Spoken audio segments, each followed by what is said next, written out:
नमस्कार, मी प्रफुल्ल केदारे आणि आपण पाहत आहात मीडिया भारत न्यूज. महाराष्ट्राच्या राजकारणात पुन्हा एकदा एक अनपेक्षित बदल झालाय, ज्याने इथलं राजकारण ढवळून निघालंय. अपेक्षित नव्हतं की सेना भाजपासोबत राष्ट्रवादीमधील अजित पवार आणि त्यांचे सहभागी मंत्री जातील आणि तेच झालं.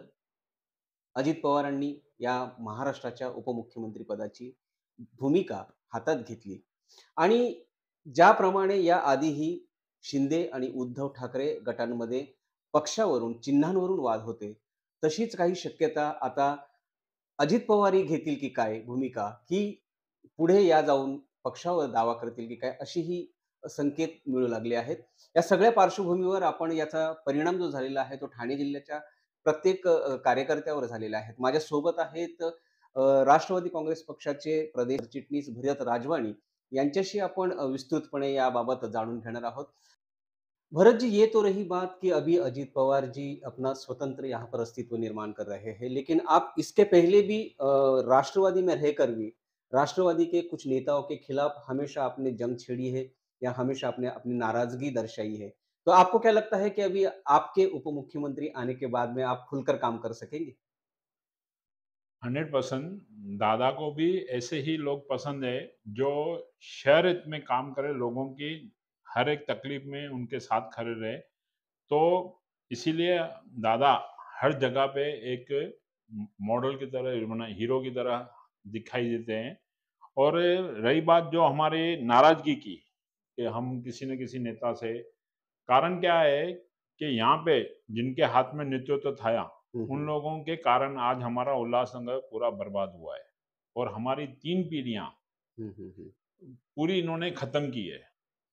और उन उन कारणों की वजह से हम चाहते थे कि भाई पक्ष उनको किधर न किधर दूसरे की तरफ ये शिफ्ट करे और हमारे उल्लासनगर को कम से कम उन चीज़ों से मुक्त करावे। जिसके कारण मेरी उनके साथ नाराज़गी हुआ करती थी कि हमारे शहर को एक अच्छा मॉडल करके बनाया जा सकता था। कारण था कि यहाँ मिलिट्री कैंप थी हुँ, और हुँ, हुँ। मिलिट्री हुँ, हुँ। कैंप जब बनती है, तो सब चीज़ों को ध्यान में रख के एक जैसे नया शहर बनाया जाता है, बिल्कुल, वैसे बनती है। अगर इस चीज़ को उस टाइम पे बनाया जाता, तो हमारा उल्लासनगर महाराष्ट्र में एक अब मिसाल बनता था। नक्शा कुछ अलग होता अलग था। होता था, एक मिसाल भी बनता था कि एक उल्लासनगर है। मगर ऐसी जगहों पे ऐसे मिसाल बने हैं, जिससे इस शहर का नाम खराब होता है और हमें भी शर्मिंदगी महसूस करनी पड़ती है। हुँ, हुँ, हुँ। इवन हमारे यंगस्टर जो आज की न्यू पीढ़ी है, वो फ़ेसबुक पे, इंस्टाग्राम पे अपनी एड्रेस उल्लासनगर दिखाती नहीं है क्या और वो लिखते हैं कि हम थाना में रहते हैं। है मेरे घर के बाजू वाला, मगर थाना दिखता है, उनकी एड्रेस वाशी दिखती है। तो हम उनसे पूछते हैं कि भाई ये क्या बोलते हैं, हमारे को एक अलग ही निगाह से देखा जाता है कि आप उल्लासनगर में रहते हो। मगर सोचो इन्होंने हमारे उल्लासनगर का नाम किस हद तक खराब किया हुआ है। यहाँ से लोग शिफ्ट होके भई हमारे बच्चों की शादी नहीं होती है, लोग आएँगे तो क्या बोलेंगे? तो बाजू वाले शहर में जाके बसते हैं। क्योंकि वहाँ पे उनके गेस्ट आएँगे तो उनको अच्छा लगेगा कि आप अच्छे लोकेलिटी में रह रहे हो। और और ये उनके ख़ास लोगों ने हमें बताया कि हम इन कारणों से शहर छोड़ के गए। बच्चों को एडमिशन लेनी है तो एड्रेस बोगस लिखते हैं कि हम कल्याण में रहते हैं, थाना में रहते हैं, तो उनको एडमिशन मिलती है। तो ऐसी चीज़ों को सबको हटाना। और आज हमारा उल्लासनगर डी वर्ग कॉर्पोरेशन करके कितने सालों से चल रहा है। हुँ, हुँ, हुँ। तो यही है कि उन चीज़ों से भई हम आप राजनीति में हो, आपको इतनी अच्छी ताकत है, पवार साहब की ताकत है, आप इस शहर को क्या बना सकते थे और क्या निखार सकते थे, मगर इन्होंने आपके सामने पूरा कंक्रीट जंगल बना दिया है। कि अभी राष्ट्रवादी की गुटबाजी जो है वो खुलकर सामने आई है। अ, अजित पवार जी का एक गुट और शरद पवार जी का एक गुट, ऐसा एक चित्र जो है इस राजकारण में, इस देश में अभी दिखाई दे रहा है। आप किसके साथ हैं? देखिए,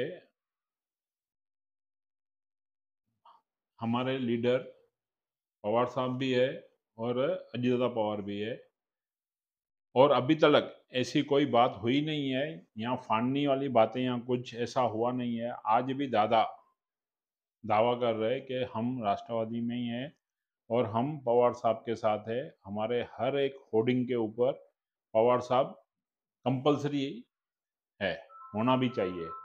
तो इससे खुला है कि ऐसा कुछ भी राष्ट्रवादी में हुआ नहीं है। लेकिन खुदा ना खास्ता आगे चलकर 2 गुट हो भी गए, तो आप किसके साथ रहेंगे? तो बट नेचर है, जो दादा निर्णय लेंगे, हम दादा के निर्णय के साथ जाएँगे। अच्छा। आप देख रहे हैं कि अजीत दादा पवार इनकी उल्लासनगर के विकास के लिए हमेशा सहकार्य की भूमिका रही है। तो आगे चलकर अगर आप उनके साथ में जुड़े हो, तो इसका उल्लासनगर को कितना फ़ायदा हो सकता है?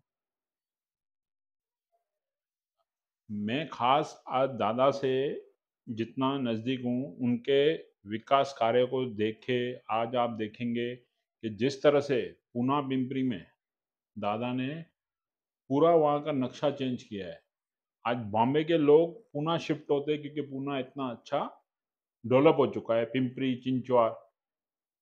तो उसी कारण के आज हमारे उल्लासनगर को भी ऐसे नेता की और ऐसे विज़न की हुँ, हुँ, हुँ। बहुत ज़रूरत है, जिसके कारण मैं भी दादा के साथ उसी तरह से जुड़ा हुआ है और उसी उद्देश्य से दादा ने हमें डेवलपमेंट के लिए फंड भी दिए थे।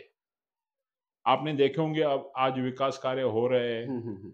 आज जिस तरह से हमने रोड का एन्क्रोचमेंट हटा के एक रोड बनाया है, गार्डन्स बनाया है, ये आने वाले टाइम में शहर पूरा देखेगा कि अगर इस तरह से नई तस्वीर उल्लासनगर की निकलेगी, तो ये उल्लासनगर जिस तरह से लोग यहाँ से अंबरनाथ जाना पसंद करते, जो हमसे पिछड़ा हुआ था, उधर की डेवलपमेंट देख के जाते, तो हमारा जब उल्लासनगर की डेवलपमेंट होगी, तो उसका बेनिफिट पूरे शहरवासियों को होगा और इसी कारण आज मैं दादा के साथ दिल से इन बातों से जुड़ा हुआ हूँ। असं म्हणतात की राजकारणामध्ये अखेरपर्यंत कुणीच कुणाचं नसतं. अ, पक्ष-पक्षांमध्ये, पक्ष नेतृत्वांमध्ये गडबाजी होत असते, पुन्हा एकत्र येत असतात. पण याच्यामध्ये खऱ्या अर्थाने दळला जातो, पिसला जातो, तो म्हणजे स्थानिक कार्यकर्ता.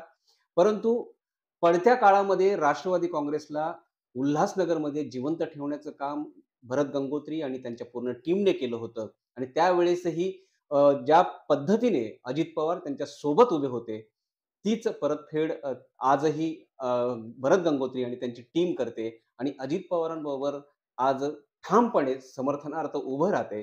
त्यांनी इथे जल्लोषही साजरा केलाय. येत्या काळामध्ये आपण पाहूया, की महाराष्ट्राच्या राजकारणामध्ये काका आणि पुतण्या यांच्या संबंधामध्ये काय-काय आपल्याला पाहायला मिळतंय.